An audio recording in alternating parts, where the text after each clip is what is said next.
আপনি কি এখানকার উপজাতি? মেইন রোডে যাব, কোন দিক দিয়ে একটু বলতে পারবেন? মাথা ঘুরিয়ে পাশ ফিরে তাকায় ছেলেটা। একটা নীল শাড়ি পরা মেয়ে তার থেকে কিছুটা দূরে দাঁড়িয়ে কথাটা বলল। কিছুটা বিরক্তিকর দৃষ্টি নিয়ে ছেলেটা বলতে লাগলো, আপনি কি আমাকে বললেন?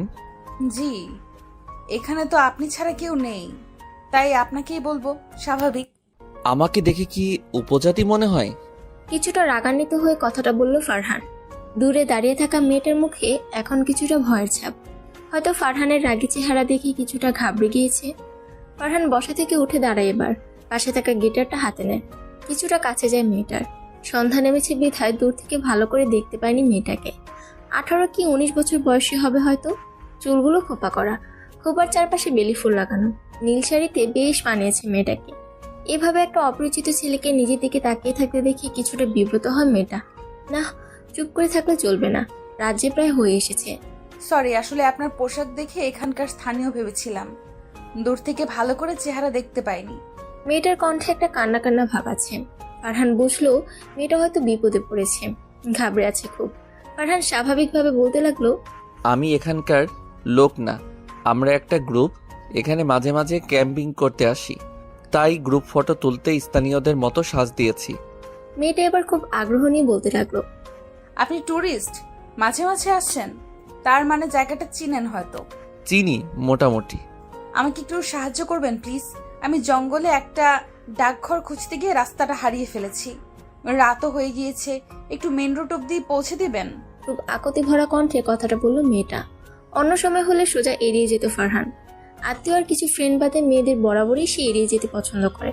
তার মতে মহাপুরুষরা যত নারী নামক জাতিটার কাছ থেকে দূরে গিয়ে সাধনা করবে ততই সফলতা পাবে। কিন্তু রাতের অন্ধকারে একটা মেয়েকে একা ফেলে ক্যাম্পে চলে যেতে বিবেকেও বাঁচছে। এমন সময় হঠাৎ পিছনে একসাথে অনেকের কণ্ঠ পেয়ে তাকায় ফারহান ও মেয়েটা। ডুড, কার সাথে লুকিয়ে প্রেম করছিস? জোরে চিল্লিয়ে কথাটি বলে একটা মেয়ে, নাম অরু, ফারহানের কাজিন। সবাই তাড়াতাড়ি হাতে কয়েকটা হারিকেন নিয়ে ফারহানের কাছে আসে। কি রে? তোরা যেমন ভাবছিস তেমন কিছু না, ওরু, উল্টাপাল্টা বকবি না একদম। তাই বুঝি? কিছুটা শয়তানি সুরে কথাটা বলল অরুর পাশে থাকা ছেলেটা। ফারহান বুঝেছে এদের তাড়াতাড়ি সবটা না বললে একটা কাণ্ড ঘটে ফেলবে। ফারহান কাছে গিয়ে ওদেরকে সবটা বুঝিয়ে বলল। ফারহানের কথা শুনে ওরা চারজনই মেয়েটার কাছে এলো। ওরু খুব নরম সুরে মেয়েটাকে জিজ্ঞেস করলো, নাম কি তোমার? অন্তরা। খুব ছোট করে কাঁপা কাঁপা গলায় উত্তর দেয় মেয়েটা। ভয় পেও না, ফারহানের সাথে তোমার কথা হয়েছে অবশ্যই। আমি ওর কাজিন অরু, আর আমার সাথে এই মেয়েটা ফারহানের ছোট বোন ফারিয়া। তুমি হয়তো ওর বয়সী। আর ওই চামচিকার মতো ছেলে দুটো ফারহানের ফ্রেন্ড, আরিয়ান আর সায়ান। ওই মুটকি, চামচিকা বললি কাকে? খুব রাগ নিয়ে কথাটা বলল আরিয়ান। ওরও একটা ঠোঁট বাঁকিয়ে আবার অন্তরের দিকে ফিরে তাকায়। একটা মুচকি এসে আবার বলতে শুরু করে, কিছু মনে করো না, আবার তুমি করেই বলছি। তুমি হয়তো আমাদের সবার ছোটই হবে। না না আপু, আমি কিছু মনে করিনি। তুমি নাকি ডাকঘর খুঁজতে এসে হারিয়ে গিয়েছো, নীল ডাকঘরটা বুঝি? খুব উচ্ছ্বাস নিয়ে অন্তরা বলে উঠল, হ্যাঁ আপু, সেটাই। এখানে নাকি ডাকঘর আছে, পাহাড়ি এলাকা তো, ভালো নেটওয়ার্কও নেই। খুব আগ্রহ নিয়ে এসেছিলাম, এই চিঠিটা শখ করে পাঠাতে চেয়েছিলাম, কিন্তু অন্তরা আর কিছু না বলে মুখটা মলিন করে নিল। শখ পূরণ করতে সে নিজেই হারিয়ে গিয়েছে। সবাই ওর ব্যাপারটা বুঝতে পেরেছে। ফারিয়া ওর হাত ধরে ওকে প্রশ্ন করতে লাগলো, এখন আমাদের সাথে ডাকঘরে যাবে নাকি বাড়ি ফিরবে? বাড়িতেই ফিরবো।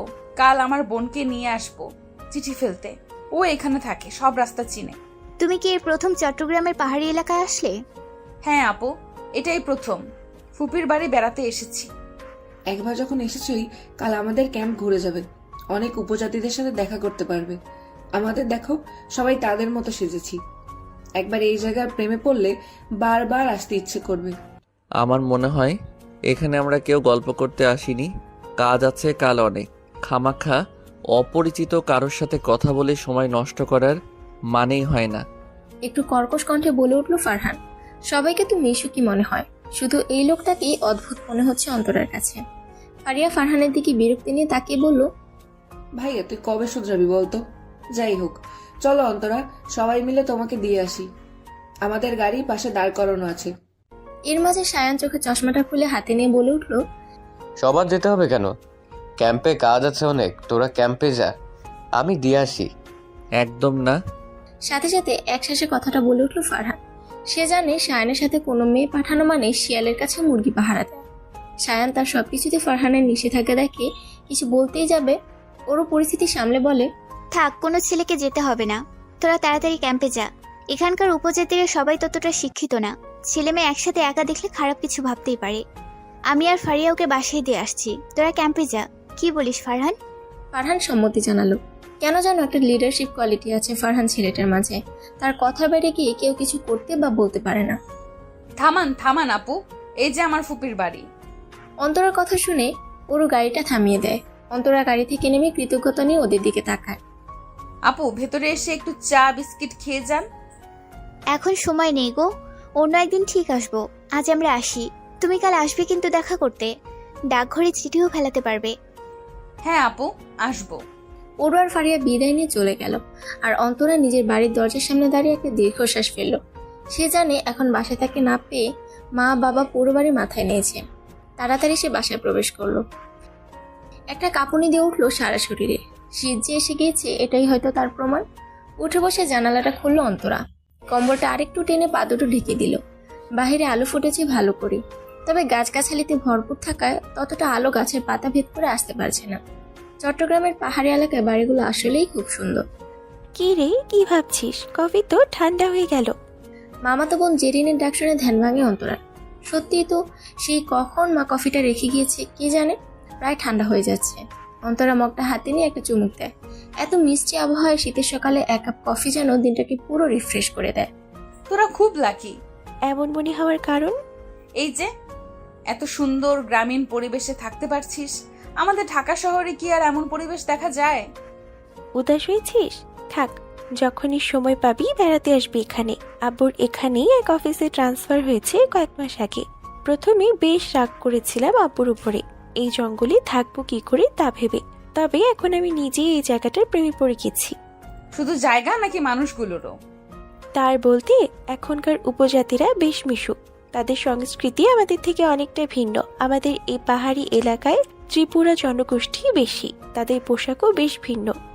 দুবোনের গল্পের আসরের মাঝে গরম গরম হরেক রকমের পিঠা নিয়ে হাজির হয় জবা। জেরিনের মা আর অন্তরার আহ্লাদের মামি একটা মিষ্টি হাসি দিয়ে সে বলতে লাগলো, দুজনকে শুধু গল্প করেই যাবি নাকি কিছু দানা পেটেও দিবি? দুজনে ফ্রেশ হয়ে পিঠা খেয়ে নে। অন্তরা হা করে পিঠার দিকে তাকিয়েছে। ভাপা পিঠা থেকে শুরু করে চিতই পিঠা হোক বা পাটিসাপটা, প্রায় নিম্নে 10 পদের পিঠা হবে। কিছু পদ তো কখনো দেখাও হয়নি, হয়তো এখানকার লোকদের থেকে শেখা। উফ মা, তুমি রক।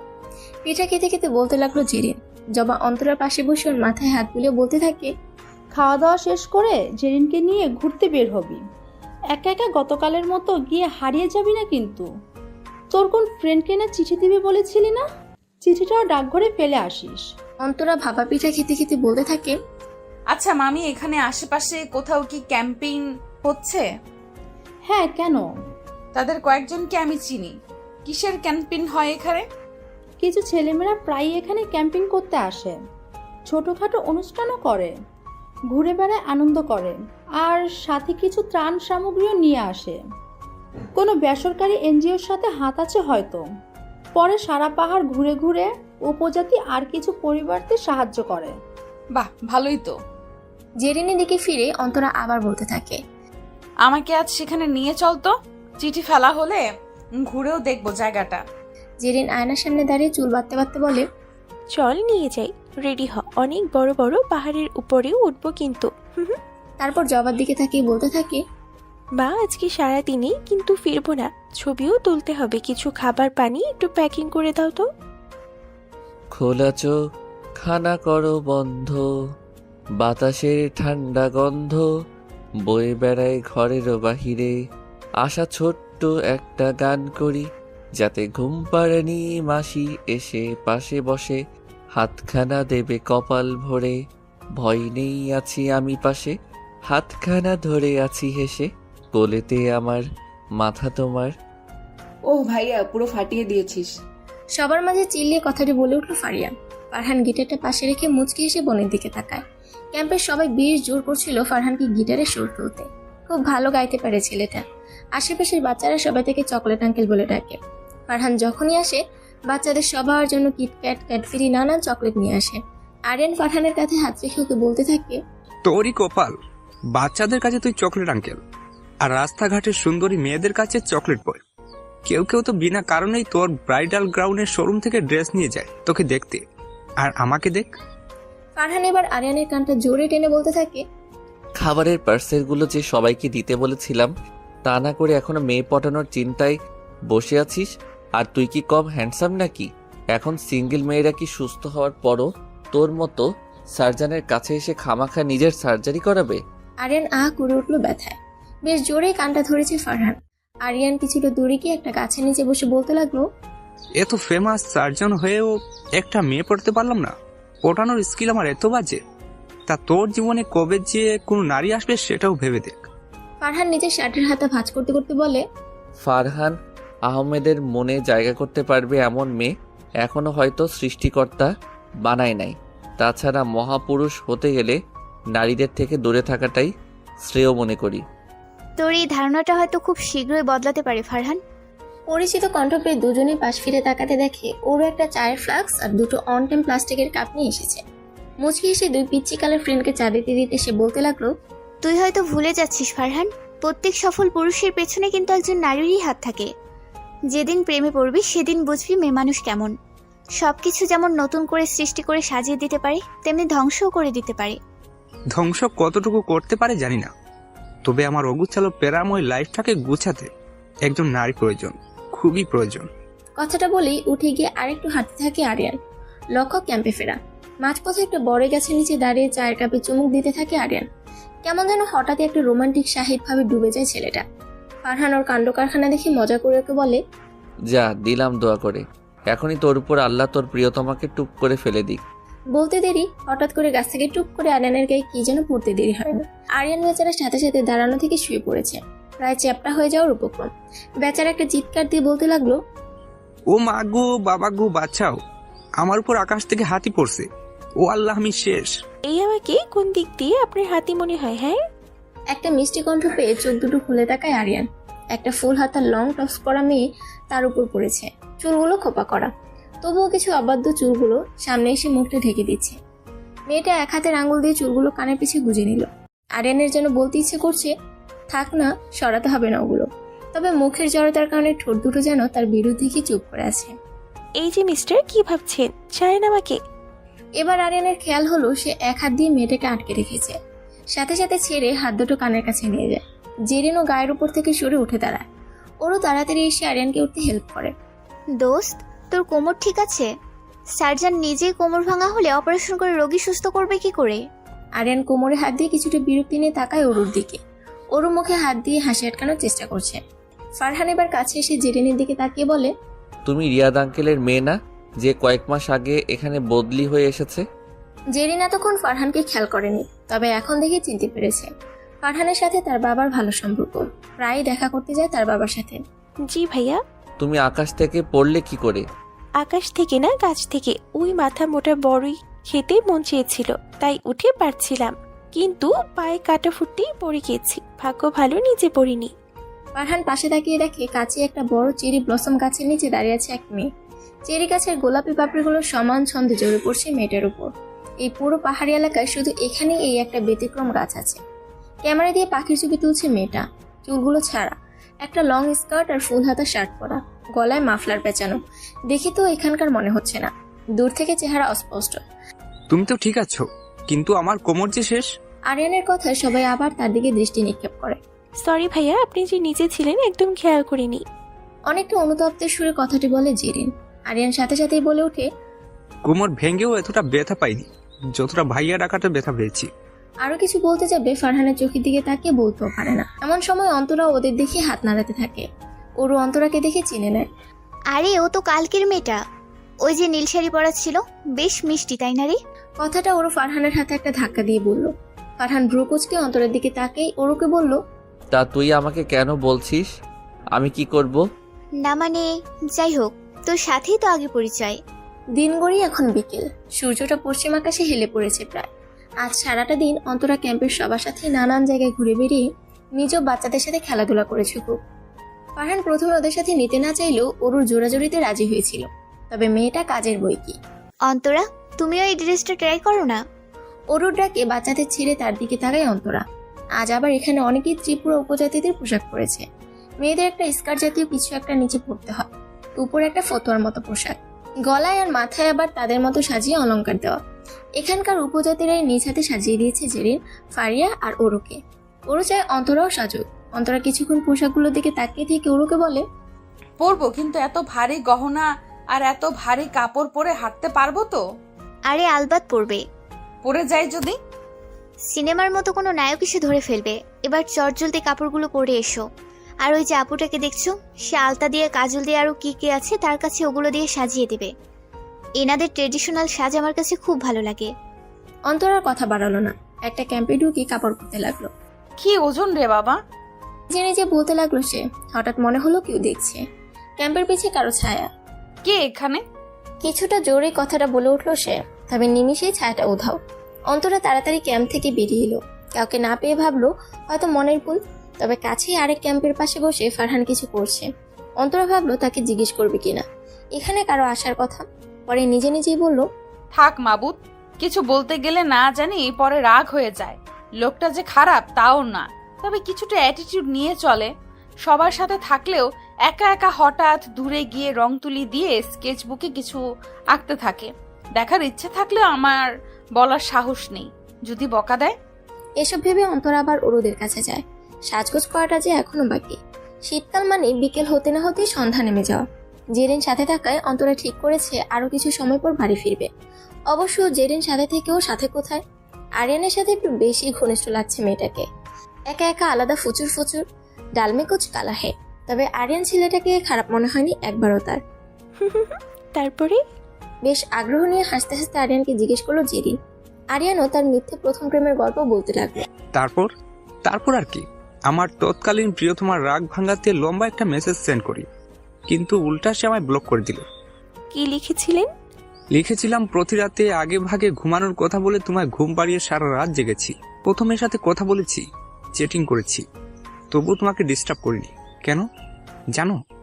যাতে তোমার রাত জাগতে না হয়, শরীর ভালো থাকে। তোমার সাথে তুমুল প্রেম থাকা সত্ত্বেও অন্য মেয়েদের সাথে টং দোকানের চা, ফুচকা, ঝালমুড়ি কত খেয়েছি। তোমাকে নেইনি যেন অসুখ হলেও অন্য মেয়ের হয়, তোমার না হোক। সবসময় সুস্থ থাকো প্রিয়। ফেসবুকে একটা পোস্টে এমন দেখে লিখেছিলাম, তাও আমায় ব্লক করে মেরে দিল। আমি শেষ, পেটেই খিল ধরে গিয়েছে।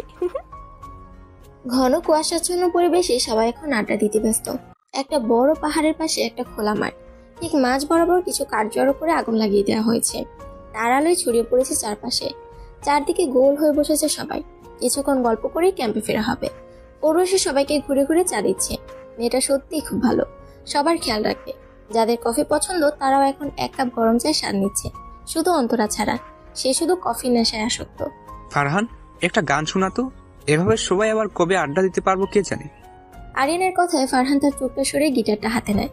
এতক্ষণ অন্তরাকে কিছুটা লুকিয়ে লুকিয়ে দেখছিল সে। মেয়েটাকে এমন সাজে বেশ মানিয়েছে। অন্য সময় হলে হয়তো না করে দিত, তবে ঠিকই তো। আবার কবে আসা হবে ঠিক নেই। ফারিয়াও বলে উঠলো, শোনা না ভাইয়া একটা। ফারহানও সবার রিকোয়েস্টে সাই দিয়ে গাইতে লাগলো। ওই দূরে চলো না, নীল আকাশে হারিয়ে যাই তোমার হাতটি ধরে, পায়ে পায়ে ঘুঙুর পায়ে। আপু, আমাদের যাওয়ার সময় হয়ে গিয়েছে। কথাটা বলি অন্তরা কাঁধে ব্যাগ টেনে ক্যাম্প থেকে বেরিয়ে এলো। পোশাক পাল্টানো শেষ। ফারিয়ার সাথে সাথে বলে উঠলো, তোমার সাথে হয়তো আমাদের আর দেখা হবে না। তুমি এক কাজ করো, তোমার মোবাইল নাম্বারটা আমাকে দিয়ে যাও, মাঝে মধ্যে কথা হবে। অন্তরা মুচকি হেসে বলে, তোমরা সবাই খুব ভালো, তোমাদের আমিও খুব মিস করব, কিন্তু মোবাইল নাম্বারটা দেওয়া যাবে না। ওর পাশ থেকে বলে উঠলো, কেন? জেরিন তো দিয়েছে। কারণ এই কম সময়ে তোমরা আমার খুব কাছের হয়ে উঠেছো, আর আমি চাই না রেগুলার মেসেজে কথা বলে এই সুন্দর সম্পর্কটার মাঝে দূরত্ব তৈরি করতে। মানে খুব সহজ। এই ধরো, ফোনে কথা বললে স্বাভাবিক, মাঝে মাঝে গল্প গুজব করা হবে তোমাদের সাথে, ছবি দেওয়া নেওয়া হবে, ভিডিও কলেও কথা বলা যেতে পারে, আর ব্যস্ততার মাঝে সামনাসামনি আর দেখা করা হবে না। এই জন্যই তো ফোন নাম্বার চাচ্ছি। আর আমি এই জন্যই দিচ্ছি না।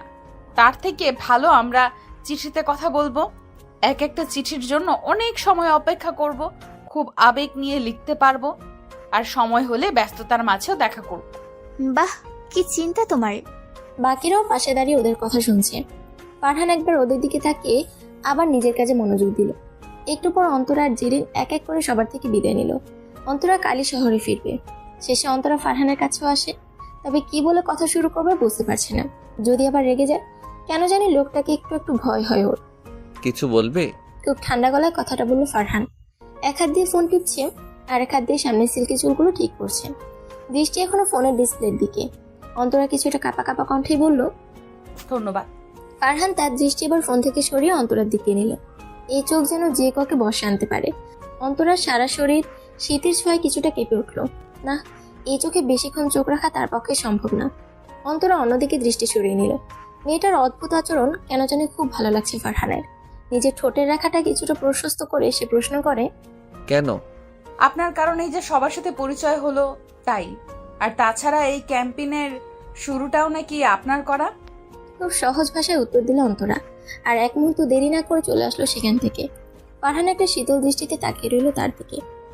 আর কয়েকটা দিন থেকে গেলেও পারতেন। বেশ অভিমানী সুরে কথাটা বলল জবা। অন্তরার মা সব গোছাতে গোছাতে বলল, আবার সময় করে আসবা বোন। আর এখন থেকে তাড়াহুড়ো করে বাড়ি যাচ্ছি তা তো তুমি জানোই, ছেলেটা খুব ভালো। কোন ছেলে খুব ভালো মা? অন্তরার কণ্ঠ পেয়ে থেমে যায় তার মা। জবাকেও ইশারা দিয়ে বলে কিছু না জানাতে, নয়তো আর বাড়িতেই যেতে চাইবে না মেয়েটা। আরে অন্য কথা বাদ দে, তুই রেডি হ তাড়াতাড়ি। এক্সাম দেওয়া শেষ, লম্বা একটা ছুটি পেয়েছি, একটু বেড়াবো তা না। আর তুমি এখন বাসায় যেতে চাচ্ছ? এবার চল, একটা কাজেই যাচ্ছি। আবার আগামী সপ্তাহে কুয়াকাটা নিয়ে যাব তোকে। কুয়াকাটার কথা শুনে অন্তরার মুখে বিশ্বজয়ের হাসি ফুটে ওঠে।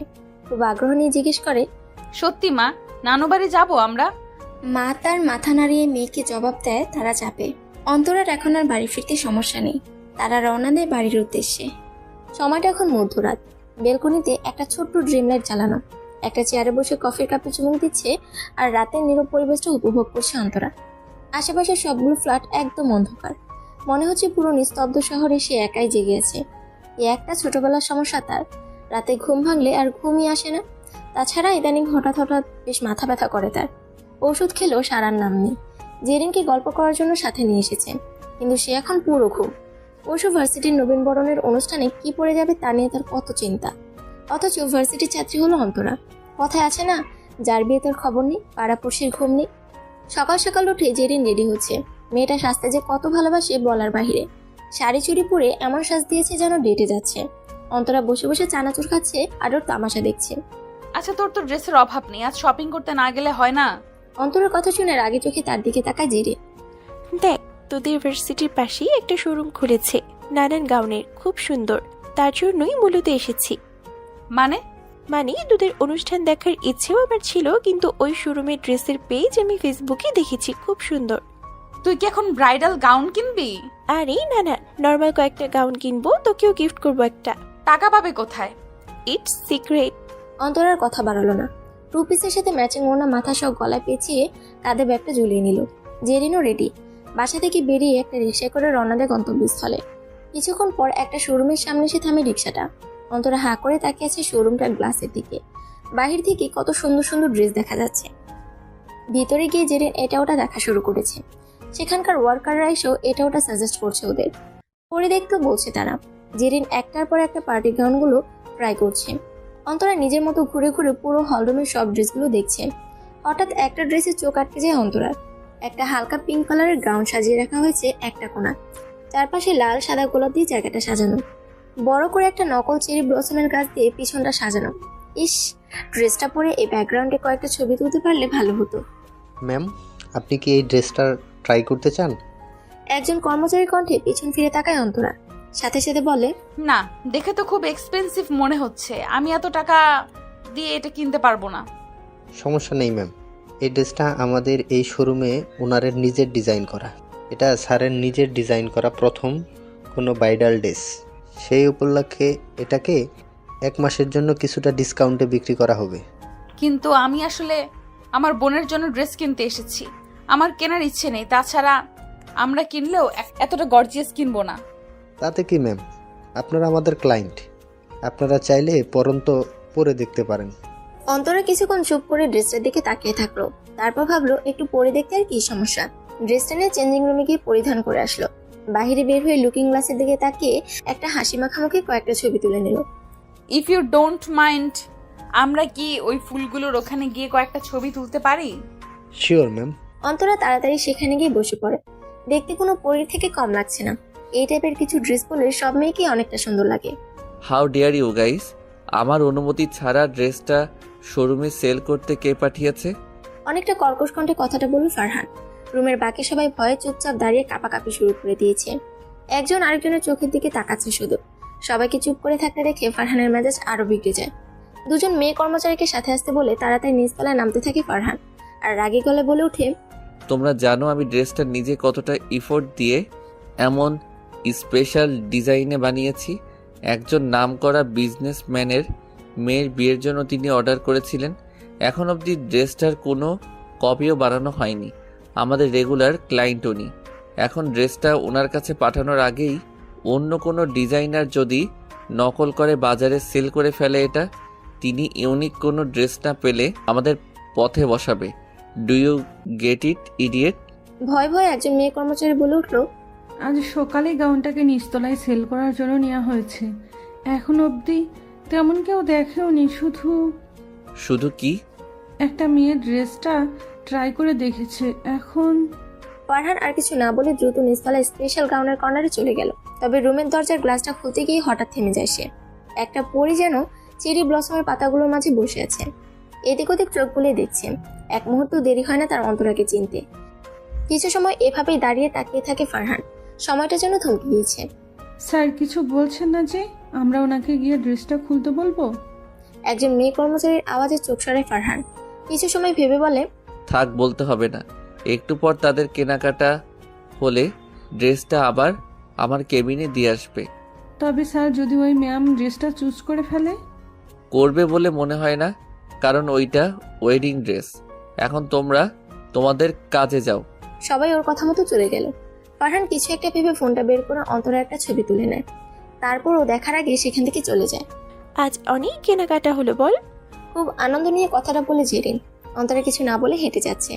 কোথায় যাচ্ছি আমরা এখন? কথা বলিস না কেন? গেলেই দেখবি। একটা ডাক বক্সের সামনে এসে থামে অন্তরা। দুটো নীল খামে ভরে দুটো চিঠি ফেলে দেয় ডাক বক্সে। জেরিন বুঝতে পারলো এখানে কেন আসতে চেয়েছে তার কাজিন।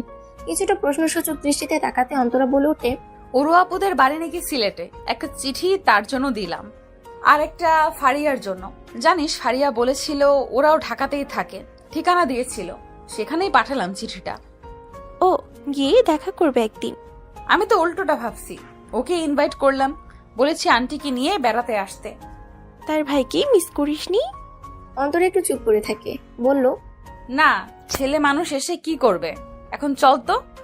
নারী, তুই এই শপিং গুলো নিয়ে বাসায় যা, আমার একটু কাজ আছে। জেরিনের কথা শুনে একটু সন্দেহ নিয়ে তাকায় অন্তরা। এভাবেই কি দেখছিস? যেতে বললাম তো। আর এমন তো নয় যে আমি এখানে কিছু চিনি না। কিন্তু আরে থাম না, এখন জেরা করিস না। সন্ধ্যার আগে বাসায় ফিরে সব বলবো। এখন যা, প্লিজ যা না। অন্তরা কিছু বলার আগে জেরিন একটা অটো ডেকে ওকে জোর করে উঠিয়ে দেয়। কি একটা ঝামেলা। অন্যদিকে, আপনি ভার্জিন তো? অ্যাকচুয়ালি ভার্সিটিতে পড়া অবস্থায় অনেক মেয়ে রিলেশনে জড়িয়ে পড়ে। গভীর মাখামাখি অ্যান্ড দি সো কল্ড ভালোবাসা শেষ হয় বেডরুমে। তাই শিওর হয়ে নিতে চাচ্ছিলাম আর কি। পাত্রবেশের সামনে বসে থাকা লোকটার কথা শুনে আপাতত লজ্জায় মুখ থমথম করছে ওরুর। এতটা খোলামেলা কথাবার্তা মোটেও আশা করেনি সে। রাগে মাথাটাও ধরে যাচ্ছে তার। সামনে থাকা শরবতের গ্লাসটা হাতে নিয়ে সোজা ছুঁড়ে মারে ছেলেটার মুখে। আচমকা এমন কিছু যে হতে পারে কিছুটা আন্দাজ করেছিল ছেলেটি। হঠাৎ ওরু চিৎকার করে ডাকতে শুরু করে, মা, বড় বাবা। বাড়ির পিছনে বাগানটা বেশ বড়। বাগানের শেষ প্রান্তে একটা পুকুর। পাড়ে গিয়ে দাঁড়ালে দূরে চা বাগান দেখা যায়। পড়াশোনা আর চাকরির খাতিরে গ্রামে আসার সুযোগই হয় না ওরুর। এবার অনেকদিন পর গ্রামে এসেছে। ভাবছে কিছুদিন পরের অনুষ্ঠানে সকল ফ্রেন্ডদের সাথে অন্তরাকেও ইনভাইট করবে সে। না চাইতেও ওই বাজে লোকটাকে বিয়ে করতে হচ্ছে তার। কি অদ্ভুত। এবার গ্রামে আসাটাই যেন ভুল হয়েছে ওরুর। কেমন নির্লজ্জ লোক একটা। ছেলেটার নাম আহনাফ। দেখতে এত হ্যান্ডসাম, প্রফেশনে ভার্সিটির প্রফেসর, অথচ কথাবার্তা এমন। তখন রুম থেকে বের হয়ে মা বাবাকে বললেও ওর কথা কেউ বিশ্বাস করেনি। সবাই ভাবছে ও হয়তো বিয়ে করতে চায় না, তাই এমন পাগলামি করছে। আর লোকটাও কেমন, ওরও যে তার গায়ে শরবত ঢেলে দিয়েছে একবারও বলেনি। উল্টা বলেছে নিজের হাতে ফসকে নাকি পড়ে গেছে। বিরক্তিকর লোক একটা। তবে ওরও জানে না দূর থেকে কেউ তাকে এক অপলক দৃষ্টিতে দেখে যাচ্ছে। চা বাগানের মাঝ থেকে আহনাফ তাকে দেখছে আর বলছে, আমি জানি তুমি বেশ রাগ করেছো শ্যামবতী। তুমি কেমন মেয়ে তা আমি জানি। জেনেও তোমাকে একটু বিরক্ত করে দেখলাম, তবে আমায় নিয়ে বেশি ভেবো না, তোমার অভিমান আমি ঠিক ভাঙিয়ে নেব। কিরে, তুই কি বলবি না আমায় কিছু? অন্তরের কথায় টিভি বন্ধ করে ওর দিকে তাকায় জেরিন। জেরিন পাল্টা ওকেই প্রশ্ন করে, কি জানতে চাস? তুই নিজেই জানিস আমি কি জানতে চাই। আচ্ছা বলবো, আগে প্রমিস কর কাউকে বলবি না। আচ্ছা বলবো না, বল। আরিয়ানের সাথে দেখা করতে গিয়েছিলাম। কি? আসতে তোর মা শুনলেই খবর আছে। আসলে আরিয়ান এখানকার এক হসপিটালের সার্জন, দেখা করতে চেয়েছিল তাই গিয়েছি। ব্যাস, আর বলতে হবে না, বুঝেছি। এই জন্যই এমন সাজ? ডাল মে কুচ কালা হ্যাঁ ভেবেছিলাম, এখন দেখি পুরো ডালই কালা। চুপ থাকতো। আরিয়ানের ফোন এসেছে, বারান্দায় গেলাম। জেরিন আর কিছু না বলে বারান্দায় গিয়ে ফোনটা রিসিভ করলো। ওপাশ থেকে কোনো শব্দ পাচ্ছে না অনেকক্ষণ। এরপর রেগে বলল, কিছু বলবি নাকি ফোন কাটবো? আরে না, ফোন কেটো না, ভাবছিলাম কি বলে কথা শুরু করব। বলেন কি বলবেন? মুরগি খায় ধান, তুমি আমার জান। কি? না কিছু না, আসলে অনেকেই তো দেখি তার জিএফ কে প্রেমের কবিতা শোনায়, তাই। এটা আপনার কবিতা? রাখলাম আমি। আরে না, শুনো শুনো, আসলে আর কিছু বলার আগে জেরিন ফোন কেটে দিল। ওপাশ থেকে আরিয়ান বলতে থাকলো, যা বাবা, ফোন কেটে দিল। এদিকে ফোন কাটলো জেরিন হাসতে হাসতে শেষ। কি ফানি লোকটা। এমন সময় কলিং বেলের আওয়াজ পেল দুজনেই। অন্তরের মা বাসায় নেই, পাশের ফ্ল্যাটে গিয়েছে একটু দরকারে। তাহলে এখন কি? জেরিন রুমে গিয়ে দেখে অন্তরের হাতে একটা বড় পার্সেল নিয়ে দাঁড়িয়ে আছে। এটা কি? জানি না, ডেলিভারি বয় দিয়ে গেল, বলল অন্তরাকে তার নামে পার্সেল আছে। তুই কি কিছু অর্ডার করেছিলি? না তো, খুলে দেখি। অন্তরা পার্সেলটা খুলে দেখে একটা মেজেন্ডা কালারের শাড়ি, সাথে সকালে শোরুমে সেই গাউনটা, সাথে ছোট একটা জিরগো, তাতে লেখা, এই যে মাথা মোটা। মাথা মোটা বলে সম্বোধন করলাম, কারণ তোমাকে আমার শুরুতে কিছুটা গর্ধবই মনে হয়েছিল, এখনো মনে হয়, তবে কিছুটা কম। আমার কাছে মনে হয়েছিল তোমাকে শাড়িতেই বেশি মানাবে, তাই একটা শাড়ি গিফট করলাম। আর সকালে এই গাউনটায় তোমাকে অসম্ভব সুন্দর লাগছিল, তাই এটাকেও সাথে পাঠিয়ে দিলাম। এই ড্রেস পরা অবস্থায় তোমার হাসি দেখে হুমায়ুন স্যারের সাহিত্যিক একটা কথা মনে পড়ে গেল। মানুষটা হাসছে, আমি মুগ্ধ হয়ে তার হাসি দেখছি। দেখতে দেখতেই আমার সমস্ত শরীরে ঝিম ধরতে লাগলো। আমি চোখের সামনে নিজের সর্বনাশ দেখতে পারলাম। পরিষ্কার বুঝলাম এই মানুষটাকে ছাড়া অন্য কিছু ভাবা আমার পক্ষে আর সম্ভব না। অন্তরা থ মেরে বসে আছে, চিরকুটটা হাতে পেয়ে। এইদিকে জেরিন মাথা মোটা শব্দটা শুনে হাসতে হাসতে খাট থেকেই পড়ে গিয়েছে। আহ, ধর আমাকে। দূরে গিয়ে মর। সকাল সকাল উঠে দুজনে রেডি হওয়া শুরু করে দিয়েছে, তবে ঘুরে ফিরে সেই দেরিই হয়ে গেল। জেরিন একটা সুন্দর গাউন পরেছে, চুলগুলো খোলা, গর্জিয়াস সাজ। আর অন্তরা গতকাল গিফট পাওয়া সেই শাড়িটা পরেছে, চুলগুলো খোপা করে বেলি ফুল দেওয়া, কানে ঝুমকা, দু হাতে ফুলের কাজটা। রওনা দেওয়ার পরেও প্রায় আধা ঘন্টা পর ওরা ভার্সিটি গিয়ে পৌঁছে। ইতিমধ্যে অনুষ্ঠান শুরু হয়ে গিয়েছে, একজন সিঙ্গার গান গাইছে, সব মেয়েরা উচ্ছ্বাসে ফেটে পড়ছে। জেরিনও খুব হ্যাপি মিস্টার সায়ান চৌধুরীর গান সামনে থেকে শুনতে পেয়ে। অন্তরা প্রথম দেখে চিনতে না পারলো, ওর বারবার মনে হচ্ছে এই ছেলেকে কোথায় যেন দেখেছে। একটু মাথা কাটাতেই মনে পড়ে যায়, আরে ওনাকে তো আমি চিনি। আমিও চিনি, নতুন গায়ক, খুব ভালো গান গায়। মেয়েরা তো ওর গান বলতে পাগল। আরে না, সেই হিসেবে না। তোদের বাসায় বেড়াতে গিয়ে প্রথম যেদিন আমি হারিয়ে গিয়েছিলাম, তখন অরু আপুদের সাথে ছিল, ওনাদের ফ্রেন্ড হয়তো। হতেই পারে। এখন চল সিটে বসে পপকর্ন খাই আর গানটা শুনি। সায়ান তার মতো করে গান গাইছে, আশেপাশে সব মেয়েরা ওর নাম ধরে চিল্লাচিল্লি করছে। ছেলেরাও বেশ উপভোগ করছে, তবে সায়ান বারবার ভিড়ের মাঝে একজনকে খুঁজছে, পেয়েও যায়। অন্তরের দিকে এক দৃষ্টিতে তাকিয়ে থেকেই সে বাকি গানটা শেষ করতে থাকে। আমাকে আমার মতো থাকতে দাও, আমি নিজেকে নিজের মতো গুছিয়ে নিয়েছি, যেটা ছিল না সেটা না পাওয়াই থাক, সব পেলে নষ্ট জীবন। অন্তরের বিষয়টা কিছুটা অদ্ভুত লাগছে। সায়ান কি ওর দিকে তাকিয়ে গেছে, নাকি এটা ওর মনের ভুল? আচ্ছা, কালকের গিফটগুলো কে পাঠিয়েছে? সায়ান নয় তো? গান গাওয়া শিশুটি। ভার্সিটির সবার সামনে মাঠে ঠিক মাঝ বরাবর গুটিসুটি হয়ে দাঁড়িয়ে আছে অন্তরা। সবার সামনে এমন কিছু হবে তা তার ভাবনার বাহিরে ছিল। আর সায়ান এখনো অধীর আগ্রহে তার সামনে হাঁটু গেড়ে বসে আছে। কি হলো, উত্তর দিচ্ছ না যে? সায়ানের কণ্ঠে আবার বেশ বিব্রত হয়ে যায় অন্তরা। নিজেকে কিছুটা স্বাভাবিক রাখার চেষ্টা করে উত্তর দেয়, দেখুন, আমার পক্ষে আপনাকে ভালোবাসা সম্ভব না। সায়ানও নাছর বান্দা, এত সহজে হাল ছাড়বে না। সে পাল্টা প্রশ্ন করে, কেন সম্ভব না?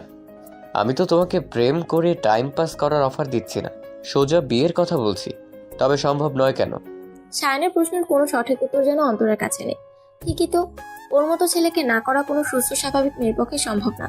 এমনকি এখনো আশেপাশে সব মেয়েরা হিংসেতে জ্বলে যাচ্ছে। সায়ান কেন ওকে প্রপোজ করলো তাই। তবে অন্তরার মন যে কিছুতে সায় দিচ্ছে না। এর কারণ কি সেই অপরিচিত চিরকুট পাঠানো ব্যক্তি, নাকি অন্য কেউ? এই উত্তরটা যে মেলাতে পারছে না অন্তরা। এখন সবার সামনে আর দাঁড়িয়ে থাকা তার পক্ষে সম্ভব না। এক দৌড়ে কলেজ ক্যাম্পাস থেকে বেরিয়ে গেল সে। সায়ানও একটা রহস্যময় হাসি দিয়ে বলল, আমিও দেখি এই মেয়ে কতটা সময় নিজেকে সায়ানের কাছ থেকে দূরে রাখতে পারে। ওরওয়াজ ফোন করে আরিয়ান, সায়ান, ফারিয়া সবাইকে নিজের বিয়ের দাওয়াত দিয়ে দিয়েছে। সাথে এটাও বলে দিয়েছে বিয়েতে তার মত নেই, কিন্তু পরিবারের চাপে পড়ে করতে হচ্ছে। তবে সবাই তার সাথে তাল মেলালেও ফারহান বরাবরের মতোই আলাদা যুক্তি দেখাচ্ছে। তার মতে ছেলে ভালো, পরিবার ভালো, ওরও উচিত বিয়ে করে নেওয়া। তাছাড়া ছেলেটার সম্পর্কে সব শুনে ফারহানের মনে হচ্ছে ছেলেটা ইচ্ছে করে ওর সাথে মজা নিয়েছে একটু। কারণ কোনো ছেলে যদি একটা মেয়ের সম্পর্কে জানারই থাকে, সে তো অন্যভাবেও জানতে পারতো। এভাবে তো দরকার ছিল না। কোনো মেয়ে তো আর যেচে গিয়ে বলবে না তার বয়ফ্রেন্ড ছিল। ওরও পুকুর পাড়ে বসে বসে এসবই ভাবছিল। এমন সময় তার বোন অনি দৌড়ে তার সামনে এসে দাঁড়ায়। হাঁপাতে হাঁপাতে বলে, আপু বাড়ি চল, দেখ কে এসেছে। গ্রুকুচকে বোনের দিকে তাকায় ওরু। এখন অসময়ে কি আসবে আবার? বোনকে কিছু জিজ্ঞেস করার আগে সে বাতাসের বেগে এসে বিদ্যুতের বেগে চলে যায়। বেশ বিরক্ত হয় ওরু। গায়ে ওড়নাটা ভালো করে পেঁচিয়ে বাড়িতে যায় সে। গিয়ে তার মেজাজটা সপ্তম আসমানে পৌঁছে যায়। বিকেলে একা একা বিল্ডিং এর ছাদে এসে ঘুরছে অন্তরা। এখনো সকালে সেই শাড়িটা পরা। কেন জানি খুলতে ইচ্ছে করছে না। বারবার মন বলছে সে কি দেখেছে যার জন্য এই সাজ। এখন অবশ্য তার মুখে কোনো সাজ নেই, কানে ঝুমকো নেই, চুলগুলোও খোলা।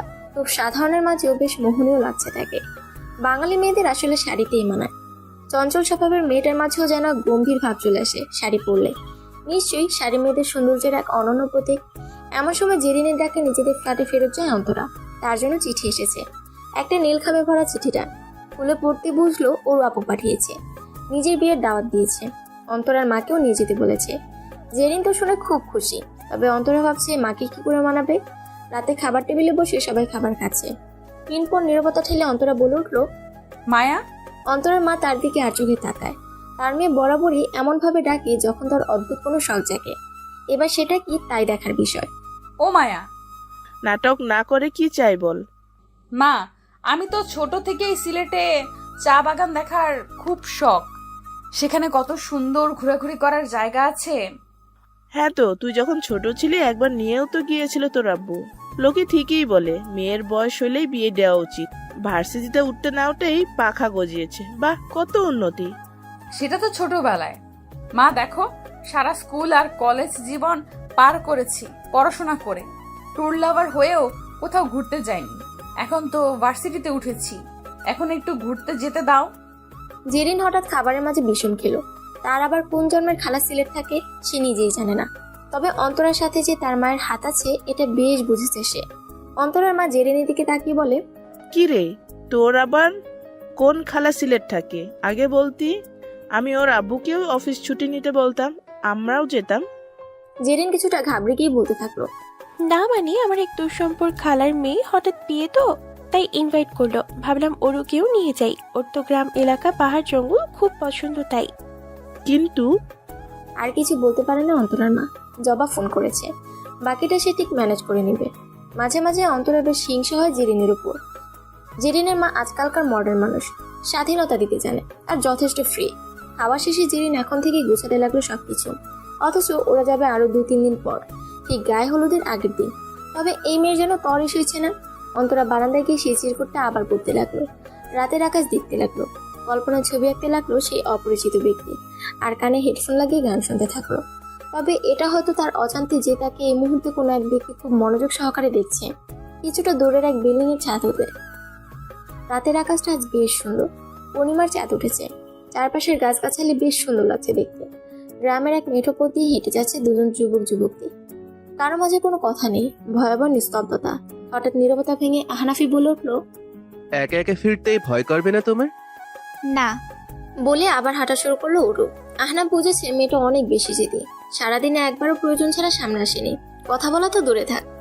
তবুও ভয় পেলে কল করবে, আমি আবার চলে আসব। অদ্ভুত নীলজ্জ লোক তো আপনি। বিয়ের আর মাত্র 2-4 দিন বাকি, এখনই এসে জুড়ে বসেছেন।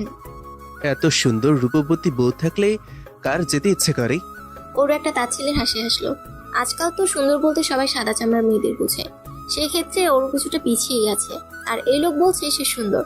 লোকটাকে একটু পাগল মনে হয়েছিল, এখন দেখছে পুরোই পাগল। কি ভাবছো? জেনে কি করবেন? না বলতে চাইলে তো আর জোর করব না। এখন কেন? বিয়ের পরও কোনো ব্যাপারে তোমার সাথে জোর করব না। এমন ঢঙের কথা বিয়ের আগে সব ছেলেরাই বলে। দিন শেষে সবাই এক, কাউকে বিশ্বাস করি না। ভুল বললেই সবাই এক না। কোনো কোনো ছেলে একবার কারো নির্দিষ্ট মায়ে আটকে গেলে তাকে ছাড়া থাকতে পারে না।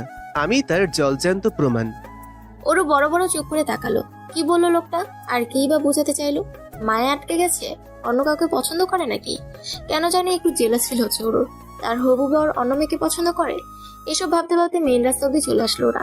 পাশেই আহনাফের গাড়ি পার্ক করা। গ্রামের মেঠো পথে ঢুকতে পারেনি, তাই এখানেই রেখে গিয়েছিল। আহনাফ শেষবার একটা কথা বলে গাড়িতে গিয়ে বসলো। সে বলল, আপনাদের গ্রামটা আসলেই খুব সুন্দর। বিয়ের আগে হয়তো আর আসা হবে না, আজ আসি। তবে বিয়ের পর এলে বাগানটা ঘুরিয়ে দেখাবেন। আজ তো দেখালেন না। আহনাফ গাড়িতে উঠে চলে গেল। এক পলক পিছন ফিরে তাকালোও না। ওর আবার কেন জানি খারাপ লাগছে। আহনাফ কি তবে পরিবারের চাপে পড়ে বা অন্য কারণে ওকে বিয়ে করছে? ওরুকে কি তার পছন্দ না? এসব ভেবে বেখেয়ালি মন নিয়ে বাড়ির পথে রওনা দেয় ওরু।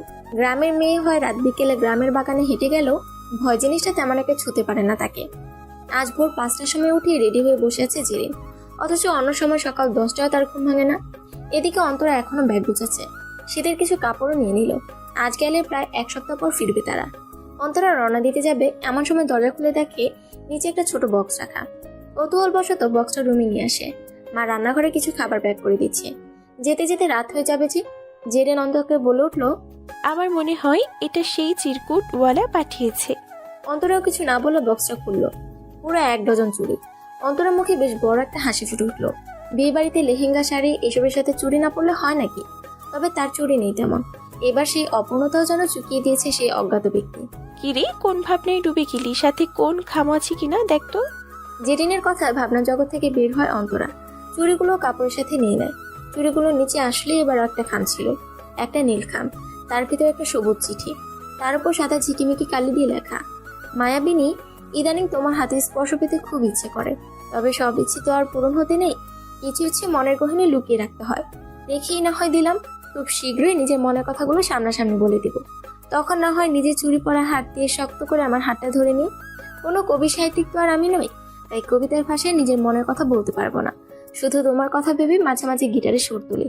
দূর হতে আমি তারে সাধিব, গোপনে বিরহ ডোরে বাঁধিব। অন্তরা মুচকে এসে চিরকুটটা হুডির পকেটে ঢুকিয়ে নেয়। রেডি হয়ে রওনা দেয় গন্তব্যস্থলে। কি রে, রেডি হলি? শার্টের হাতা ফোল্ড করে সিঁড়ি দিয়ে নামতে নামতে বলল ফারহান। ফারিও প্রায় রেডি হয়ে গিয়েছে, এখনই রওনা দিবে। এমন সময় ফারহানের মা মিসেস ফাল্গুনী বেগম একটা বাটিতে দই নিয়ে এসে দাঁড়ায়। মা, এখন এসব মুখে দিতে ইচ্ছে করছে না। কোনো কথা না বলে 2 চামচ মুখে দিয়ে দিচ্ছি, খেয়ে নে। মিষ্টি খেয়ে ফের হওয়া ভালো। তুমিও না এসব কিসের কুসংস্কার যে বিশ্বাস করো?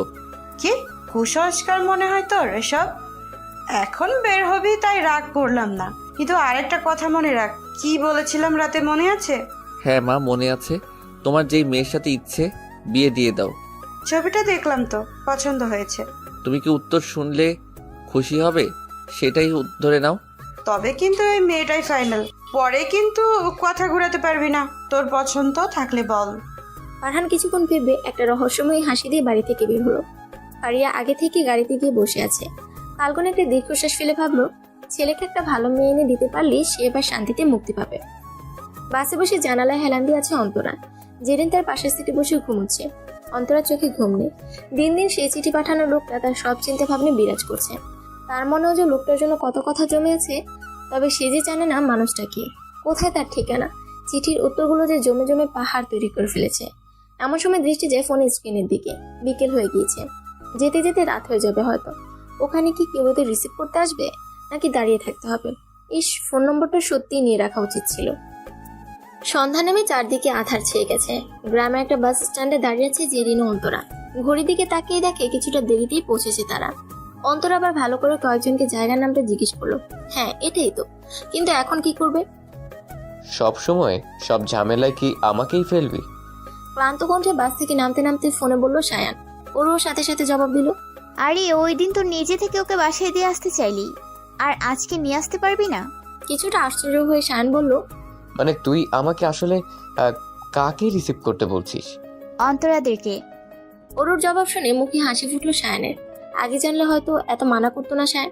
মেয়েটাকে প্রথম যেদিন নীল শাড়ি পরা অবস্থায় দেখেছিল সেদিনই যেন ভালো লেগে যায় তার। একটা চায়ের দোকানের সামনে অনেক সময় যাবৎ দাঁড়িয়ে আছে অন্তরা আর জেরিন। রাতও হয়ে এসেছে। অন্ধকারে দাঁড়িয়ে থাকতে থাকতে প্রায় কান্না করে দেওয়ার অবস্থা। অচেনা অজানা জায়গায় ভয় করছে খুব। এমন সময় হঠাৎ পরিচিত গলা শুনে পিছন ফিরে তাকায় অন্তরা। সরি, আসতে একটু দেরি হয়ে গেল। চলো গাড়িতে গিয়ে বসি। আপনি? হ্যাঁ, কেন? অন্য কেউ আসবে ভেবেছিলে? অরু আমাকে পাঠিয়েছে তোমাদের নিয়ে যেতে। অন্তরা আরো কিছু বলতে যাবে, কিন্তু জেরিন ওর হাত শক্ত করে ধরায় কিছু বলল না। মেয়েটা অল্পতেই ভয় পেয়ে যায়, রীতিমতো কাঁদছে। তাই অন্তরা হাত ধরে এদিক ওদিক তাকাচ্ছে বারবার। অন্তরা ওকে আশ্বাস দিয়ে গাড়িতে গিয়ে বসলো। একটা ছোট গাড়ি, অটোর থেকে বড়। গ্রামাঞ্চল, এটা হয়তো টমটম নামে পরিচিত। সঠিকটা জানা নেই অন্তরার। এক পাশে 4 জন করে বসার সিট। অন্তরা আর জেরিন এক মহিলার পাশে গিয়ে বসলো।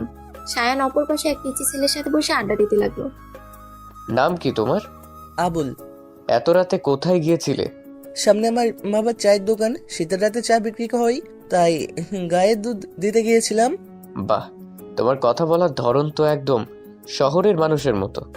সিলেটের লোকদের আঞ্চলিক ভাষার সাথে তেমন মেলে না। আব্বা আমাকে স্কুলে ভর্তি করানোর সময় বলে দিয়েছে যেন বইয়ের ভাষার মতো সুন্দর করে সব সময় কথা বলি। আমাদের বাসায়ও সবাই আঞ্চলিক ভাষায় কথা বলে, শুধু আমি ছাড়া। তোমাদের সিলেটের আঞ্চলিক ভাষা কিন্তু খুব সুন্দর লাগে আমার, শুধু মাঝে মাঝে একটু বুঝতে সমস্যা হয়। এভাবে নানান আড্ডায় বেশ অনেকটা সময় পার হয়ে যায়। ছোট্ট গাড়িটা এখন বড় রাস্তা ছেড়ে জঙ্গলের পাশে একটা ছোট রাস্তা দিয়ে যাচ্ছে। খুব গুনশান জায়গা। বাচ্চাটার সাথে কথা বলতে বলতে সায়ানও যেন বাচ্চা হয়ে উঠেছে। জেরিন ভাবলো সায়ান ছেলেটা আসলেই খুব ভালো, তবে এত কিছুর মাঝেও অন্তরা বেখেয়ালি হয়ে যেন অন্য কিছু ভাবছে। হয়তো সেই চিরকুটওয়ালা ছেলেটার কথা। কিছু কিছু মানুষ মনের অজান্তে যে মনের মাঝে বাসা বেঁধে ফেলে, হয়তো এটাই তার প্রমাণ। ফিরতে ফিরতে প্রায় অনেকটা রাত হয়ে এসেছে। বাড়িতে এখনই কেমন লোকজন, আত্মীয় স্বজন ভরে গিয়েছে। কাল বাদে পরশুই যে গায়ে হলো, কত আয়োজন। বেশ বড় বাড়ি অরুদের, 3 গৃহস্থ। 3 পাশে দোতলা করে অরুদের বাবা চাচাদের বাড়ি। মাঝখানে বড় উঠান, বাড়ির পিছনে বড় পুকুর। তারপরে কয়েকটা ফসল জমি পার হলে চা বাগানের সমাহার।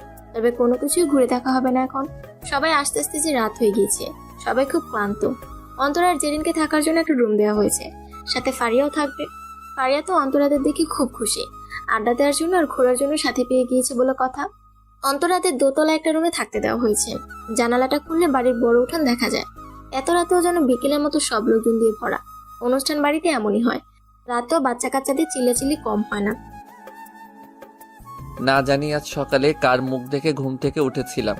এই রুমটাই দেয়া হলো আমায় থাকতে। ফারহান বেশ রাগে কণ্ঠে বিছানা গুছাতে গুছাতে কথাটা বলল। কথাটা যে সায়ানকে উদ্দেশ্য করে বলেছে তা অবশ্য বেশ বুঝেছে সে। ভাবতেও অবাক লাগে, একসময় এই ছেলে দুটোই একজন আরেকজনের জন্য কলিজার টুকরাটা পর্যন্ত দিয়ে দিত, যাকে বলে কলিজার বন্ধু। আর এখন একে অপরকে এখনো সহ্য করতে পারছে না। অতীতের কিছু স্মৃতি যে খুব বাজেভাবে ফারহানকে তাড়া করে বেড়াচ্ছে। কেন রে, তোর কি মনে হয় রাতে তোর মতো হ্যান্ডসাম ছেলেকে একা পেয়ে আমি ইজ্জত লুটে খাবো? কথাটা বলে ঠোঁট কামড়ে হাসি আটকানোর চেষ্টা করতে থাকে সায়ান। ফারহানের মেজাজটা আরো বিগড়ে যায়। সেও খাটে বসে পা থেকে সুখ খুলতে খুলতে বলে, এত মেয়েদের ক্রাশ সিঙ্গার সায়ান চৌধুরীর আশা করি এতটাও অধপতন হয়নি যে এখন ছেলেদেরও শান্তি দিবে না। যাই বলিস, তুই কিন্তু এতদিন যাবত আমার প্রতি ঘৃণাটা একটু কমানোর চেষ্টা করিসনি। ভাবতে অবাক লাগে, এই আমাদের বন্ধুত্বই একসময় সারা ভার্সিটিতে বিখ্যাত ছিল। তোর সাথে কথা বলার রুচি আমার একদমই নেই সায়ান। আরিয়ানটা যে কেন এসে পৌঁছালো না? তাহলে ওর সাথে থাকতি বুঝি? যাই বলিস, এত বছরে সব বদলালেও একটা জিনিস কিন্তু আগের মতোই রয়ে গিয়েছে। কি? তোর মোজার গন্ধ। ফারহান রাগে পায়ের মোজাটা সায়ানের নাকের উপর ফেলে শুয়ে পড়ল। অন্তরা সায়ানের সাথে এসেছে এটা জানার পর থেকে রাগটা আরো বেড়ে গিয়েছিল তার। সায়ান বেচারা তো জানালা দিয়ে ওয়াক্তু ওয়াক্তু করতে করতে শেষ। এভাবেই এক একটা অসম্পূর্ণ কথোপকথন দিয়ে রাতটা পার হয়ে গেল। সকালে চারপাশে ঠান্ডা ঠান্ডা পরিবেশ বিরাজমান। বাড়ির মহিলারা সকাল সকাল নানান কাজে ব্যস্ত। রুটি, গরু মাংসের কালো ভুনা আর চা আজকে সকালের নাস্তার মেনু। অন্তরা সকাল সকাল উঠে দেখে জেরিন আর ফারিয়া ঘুমোচ্ছে। হাত মুখ ধুয়ে একটা হুডি পরে বাড়ির পিছনের বাগানটা চলে আসে। কি সুন্দর রিফ্রেশ করে দেওয়া বাতাস। মনে হয় এই বাতাস পুরো শরীরকে সতেজ করে সব রোগবালাই দূর করে দিয়েছে। এসব ভাবতে ভাবতে একটা বড় তেঁতুল গাছের নিচে এসে দাঁড়ায় অন্তরা। মনে মনে ভাবলো, সবাই না বলে তেঁতুল গাছে ভূত থাকে, ইস একবার যদি ভূতটাকে দেখতে পেতাম। এমন সময় পিছে কারো উপস্থিতি অনুভব করে পিছ ফিরে তাকায় সে। আচমকা কাউকে দেখে চোখ মুখ খিচে চিৎকার করতে যায়, কিন্তু কিছু সময় পর বুঝতে পারে তার মুখ দিয়ে আওয়াজ বের হচ্ছে না। চোখ খুলে দেখে ফারহান তার মুখ চেপে ধরে দাঁড়িয়ে আছে আর বলছে, পাগল মেয়ে একটা, এত জোরে চিৎকার করতে যাচ্ছিলে কেন? সবাই এসে তো আমাকে ধরে বলতো কি জানি করেছি আমি। অন্তরা জবাব না পেয়ে ফারহান কিছুটা রেগে বলল, কি হলো, উত্তর দিচ্ছ না কেন? একটু আগে নিজেই তো বলছিলে তেঁতুল গাছের ভূত দেখার শখ, এখন মানুষ দেখেই ভয় পাচ্ছ। অন্তরা বেচারির এবার কান্না করে দেওয়ার মতো অবস্থা। চোখের ইশারায় বলল হাতটা মুখ থেকে সরাতে। ফারহান নিজেও ভেবাচাকা খেয়ে গেল। সে এতক্ষণ ওর মুখ চেপে ধরে ওকে কথা বলতে বলছে। সাথে সাথে ফারহান হাত সরিয়ে নিয়ে কিছুটা দূরে গিয়ে দাঁড়ালো। এবার অন্তরার জবাব দেওয়ার পালা। আমি যদি বুঝতাম আমার পিছে মানুষ আছে তাহলে তো চিল্লাচিল্লি করতাম না। এভাবে হাতির মতো পিছে এসে দাঁড়ালে কে ভয় পাবে না শুনি? আমাকে হাতি মনে হয়? হ্যাঁ হয়। কথাটা বলে অন্তরা একটা ভেঙচি কাটলো। ফারহান হাঁ করে দাঁড়িয়ে আছে। এই মেয়ে কি ক্লাস 5-এর বাচ্চা নাকি মুখ ভেঙচি দিল? ফারহান এবার চাদরটা আরেকটু ভালো করে পেঁচিয়ে হঠাৎ অন্তরের পিছনের কাছটা হাত রাখলো। অন্তরের দিকে কিছুটা ঝুঁকে আচমকে এমন হয় অন্তরের কিছু বলার সুযোগ পেল না। সকালের দমকা শীতল হাওয়ায় কিছুটা কেঁপে উঠল সে। ওলা উস্কো খুস্কো চুলগুলোর সামনে দিয়ে উড়ে ফারহানের নাক মুখে পড়ছে, কিন্তু এতে ফারহানের কোনো প্রতিক্রিয়া নেই। সে এক দৃষ্টিতে তাকিয়েছে সামনের মানুষটার চোখের দিকে। কিছুক্ষণ পর নীরবতা ভেঙে ফারহান বলে উঠল, এখন ভয় করছে না? একটা ছেলে তোমার এতটা কাছে চলে আসলো। না। মুখ ফসকে কথাটা বলে নিজেই লজ্জায় পড়ে যায় অন্তরা। শীত, সামনে মানুষের সামনে দুর্বলতা দেখানোটা একদম ঠিক হবে না, কোনোভাবেই না। ফারহান ওর থেকে কিছুটা দূরে গিয়ে বলল, থাক, এত লজ্জা পাওয়ার কিছু হয়নি। আমি তো নাস্তা করার জন্য ডাকতে এসেছিলাম। রুমে যাও, তোমার জন্য অরুণ মা খাবার পাঠিয়েছে। অন্তর আর কিছু না বলে এক প্রকার ছুটেই সেখান থেকে চলে আসলো। ফারহান দাঁড়িয়ে একা একা হাসছে আর গাছটার সাথে হেলান দিয়ে কিছু একটা ভাবছে। আজ বিকেলে ঘুরতে গেলে মন্দ হয় না। দুপুর করে সময়টা এখন বিকাল। চা বাগান ঘুরতে যাবে সবাই। ওরও চাইলেও সবার সাথে যেতে পারছে না। কাল বাদে পরশু বিয়ে যে মেয়ের, সে যদি বাড়ির বাইরে বের হয় লোকে তো কথা শোনাবেই। তবে বাকি সবাই যেতে পারবে বলে ভেবে খুব খুশি। আজ সকাল সকাল আরিয়ানও চলে এসেছে। ডাক্তার মানুষ, চাইলেই তো আর ছুটি পায় না, তাই ও গতকাল আসতে পারেনি। জেরিন আর আরিয়ান একসাথে আগে আগে হাঁটছে। পিছনে ফারিয়া, সায়ান, ফারহান, অন্তরা সবাই একসাথে এগোচ্ছে। ওদের বাড়ি থেকে আধা ঘন্টার পথ হাঁটলেই বড় চা বাগানের মেলা। চাকমা ক্ষুদ্র নৃগোষ্ঠীর অনেকেই চা বাগানে কাজ করছে। অন্তরা এসে সবার সাথে কিছু ছবি তুলে নিল। ফারিয়াও তাদের সাথে হাতে হাত মিলিয়ে কিছু হেল্প করে দিচ্ছে। ফারহান আর সায়ান এক দৃষ্টিতে তাকিয়ে আছে অন্তরার দিকে। কিছুক্ষণ পর সায়ানের দিকে তাকাতেই ফারহানের একটু বিরক্তিকর অনুভব হলো। ও কেন অন্তরাকে দেখছে? অন্যের পছন্দের জিনিসের প্রতি তোর বরাবরই নজর দেওয়ার শখ। ফারহানের কথা শুনে সায়ান ভ্রুকুচকে ওর দিকে তাকায়, পাল্টা প্রশ্ন করে। মানে? ফারহানের মাঝে আগের নিয়ে কোনো ভাবান্তর নেই। সে এক দৃষ্টিতে অন্য জায়গায় তাকিয়ে আছে। কি হলো? অন্যের জিনিস বলতে তুই কি বোঝাতে চাচ্ছিস? তোর স্বভাবটা একটু বেশি বলে ফেলছিস না? সবকিছুর জন্য তো তোর কাছে আমি ক্ষমা চেয়েছিলাম। আর নাটক করতে হবে না, এখন তো তুই নামি দামি গায়ক হয়ে গিয়েছিস। আমার মতো সাধারণ কেউ তোকে নিয়ে কি ভাবলো তাতে কি তোর আদৌ কিছু যায় আসে?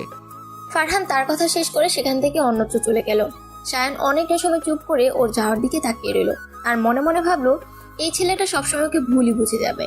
ওদের মধ্যকার সম্পর্কটা কেউ ঠিক করতে পারবে না, কেউ না। এই অন্তরা দেখো, ওই প্রজাপতিটা কি সুন্দর। ফারিয়ার কথায় তাড়াতাড়ি নিজের ক্যামেরাটা হাতে নিল অন্তরা। ধীরে ধীরে একটা ছোট ফুল গাছের পাশে এসে দাঁড়ালো। খুব সাবধানে ক্যামেরার ফোকাস ঠিক করে একটা ছবি তুলতে যাবে, ঠিক তখনই সায়ান পিছন থেকে বলে উঠলো, তোমার বুঝি ফটোগ্রাফার হওয়ার খুব শখ? হঠাৎ আওয়াজ পেয়ে প্রজাপতিটা উড়ে গেল। অন্তরা সায়ানের দিকে এক বুক হতাশা নিয়ে তাকায়। সরি, ছবি তুলছি রে, খেয়াল করিনি। It's okay. ওই বড় গাছটার ছায়ায় আসো, সবাই ওখানেই আছে। বাদাম কিনে নিয়ে এসেছে আরিয়ান, সাথে সবার জন্য চা। অন্তরাও সায়ানের সাথে সবার কাছে গিয়ে বসলো। অন্তরা সায়ানের পাশে বসাটা যেন সহ্যই হচ্ছে না ফারহানের। মুখে তার রাগটা পরিষ্কার ফুটে উঠেছে। তবে কি ফারহান অন্তরাকে ভালোবেসে ফেলেছে? যে ছেলেটা কোনো মেয়েদের সহ্যই করতে পারতো না, সে কি তবে কোনো মেয়ের মায়াতে আটকেছে? সায়ান বিষয়টা নিয়ে বেশ ভাবছে। তাদের দুই বন্ধুর সবসময় এক জিনিসই ভালো লাগতো, এখন কি তবে তাদের পছন্দের মানুষটাও এক? এমন সময় আরিয়ান বলে উঠলো, গাইস, মনে আছে ভার্সিটিতে থাকতে আমরা ফ্রেন্ডরা কোথাও ঘুরতে আসলে কোন গান গাইতাম? ফারহান আর সায়ান একসাথে বলে উঠলো, কফি হাউস। আরিয়ান বেশ আগ্রহ নিয়ে বলল, তবে চল আজ আবার স্মৃতিচারণ হয়ে যায়। ফারহান গিটারে সুর তুলতে লাগলো। কফি হাউসের সেই আড্ডাটা আজ আর নেই। বিকেল করিয়ে রাত নেমেছে। চারপাশের পরিবেশটা যথেষ্ট রোমাঞ্চকর। ওদের দোতলা বাড়ির ছাদটা টিনের তৈরি। অন্তর একবার ভেবেছে ছাদে উঠবে, একবার ভাবছে উঠবে না, যদি ভেঙে যায়। অথচ সবাই বলছে উঠলে কিছু হবে না। কি করবে বুঝতে না পেরে শেষমেশ সিঁড়ির ওখানেই দাঁড়িয়ে রইল সে। এভাবে গম্বুজের মতো দাঁড়িয়ে থাকবেন নাকি কাউকে যেতে দিবেন? ফারহানের গা ছাড়া কথা শুনে বেশ অনেকটা মেজাজ বিগড়ে যায় অন্তরার। এই লোকটা এমন কেন? কি হলো, কথা কি আরবি ভাষায় বলতে হবে? আরে আজব তো, একটু দাঁড়িয়েছি বলে কত কথা। যান, সরে যাচ্ছি। উপরে উঠে পরে গিয়ে আসমানে চলে যান। শুনো মেয়ে, এই ছাদ তোমাদের শহরের ফ্ল্যাটের ছাদের চেয়েও শক্ত। উঠেই দেখো। প্রয়োজন নেই, আপনি যান। ফারহান এক পলক অন্তরাকে দেখলো, তারপর হঠাৎ ওকে কোলে তুলে নিয়ে সিঁড়ি বেয়ে উঠতে শুরু করলো। আরে আরে, কি করছেন? ভয় পেও না, বিশ্বাস রাখো আমার উপর। অন্তরা কিছু বলতে চেয়েও পারছে না, গলায় কথাগুলো যেন আটকে আছে। সে শক্ত করে ফারহানের পাঞ্জাবিটা আঁকড়ে ধরে আছে, চোখ মুখ খেচে বন্ধ করে আছে। ভয় করছে খুব, যদি পড়ে যায়। তবুও কেন যেন ফারহানের উপর আলাদা একটা বিশ্বাস আছে তার। হঠাৎ ফারহান বলে উঠলো, এবার চোখটা খুলে ওইদিকে তাকাও। অন্তরা ধীরে ধীরে চোখটা খুলে ফারহান ইশারা করে অন্যদিকে তাকাতে বলে। অন্তরা নিজের দৃষ্টি সেদিকে দেয়। ওই তো আকাশে পূর্ণিমার চাঁদটা কত সুন্দর। আজকে চাঁদটা খুব সুন্দর, তাই না? ফারহানের কথায় অন্তরার সোজা সাপটা উত্তর। হুম। এভাবে দুজনে কতক্ষণ ছিল কারো জানা নেই। একটু পর ফারহান অন্তরাকে দাঁড় করায় আর বলে, দেখেছো, বলেছিলাম না পড়বে না। এখানে না আসলে এত সুন্দর দৃশ্যটা উপভোগ করতে পারতে। অন্তরা মাথা নাড়িয়ে বোঝালো না। তারপর কাঁধে ঝুলানো ক্যামেরাটা দিয়ে কয়েকটা সুন্দর ছবি তুলে নিল। ফারহান ওকে জিজ্ঞেস করলো, আচ্ছা, তুই সব সময় এত ছবি তুলতে থাকো কেন? অন্তরা জবাবে বলল, নিজের অস্তিত্ব টিকিয়ে রাখতে যদি কখনো আমার কিছু হয়েও যায়, আমার কাছের মানুষগুলো যেন এই জীবন্ত ছবিগুলোতে আমাকে অনুভব করতে পারে। ওরও নিজের রুমের জানালায় বসে বসে চাঁদটা দেখছে আর ভাবছে, আর একটা দিন পর সে সারা জীবনের জন্য অন্য কারো হয়ে যাবে। এমন এক নতুন অধ্যায় পা রাখবে, সেখান থেকে হয়তো আর পিছনে পৃষ্ঠে যাওয়া যাবে না। আচ্ছা, মানুষটাকে ওরকে তার অর্ধাঙ্গিনী হিসেবে সারাটা জীবন ভালোবাসা আর সম্মান দিবে, নাকি নিজের তুচ্ছ একটা ব্যবহার করা জিনিসের মতো ট্রিট করবে? নতুন পথ চলাটা কেমন হবে? বিয়ের কয়েক বছর পর আবার কোনো প্রাক্তনের কাছে চলে যাবে না তো? ইস, ওরও আর ভাবতে পারছে না। এমন সময় ফোনের আওয়াজ পেয়ে হাতে নেয় ফোনটা। কোনো অপরিচিত নাম্বার থেকে কল এসেছে। ওরও ফোনটা রিসিভ করে। আসসালামু আলাইকুম। ওয়ালাইকুম আসসালাম, কে বলছেন? এত তাড়াতাড়ি কণ্ঠ ভুলে গেলে হবে? এখন থেকে তো এই কণ্ঠটাই সবচেয়ে বেশি শুনতে হবে। আহনাফ? বাহ, চিনতে পেরেছেন। তবে একটা কথা জিজ্ঞাসা করার জন্য কল দিয়েছিলাম। কি? চারটা খুব সুন্দর, তাই না? আচ্ছা, একটা কথা বলি আপনাকে। বলেন। একটা কেন, 10টা বলেন। আপনি ওই দিন প্রশ্ন করেছিলেন আমি ভার্জিন কিনা। যদি বলি না, তবে কি করবেন? আজও হাসছেন কেন? বলুন, কি করবেন? আমি জানি তুমি কেমন মেয়ে। তাহলে সেদিন এমন একটা কথা বললেন যে? আচ্ছা চলো তোমাকে একটা গল্প শোনাই। কয়েকদিন আগের কথা। তখন নতুন নতুন আমি ভার্সিটির প্রফেসর হয়েছি। তো একদিন ভার্সিটিতে যাওয়ার পথে আমি একটা মেয়েকে দেখতে পাই। শ্যামবরণ গায়ের রং, নীল শাড়ি গায়ে, টানা টানা কাজল চোখ, চুলগুলো বাতাসে এলোমেলো ভাবে উড়ছে। মেয়েটা কিছু পথশিশুকে খাবার দিচ্ছে। কি মিষ্টি ব্যবহার! প্রথম দেখাতেই অসম্ভব ভালো লেগে যায় আমার। পরে খোঁজ নিয়ে জানলাম মেয়েটা এখানের কোনো এজেন্সিতে কাজ করে।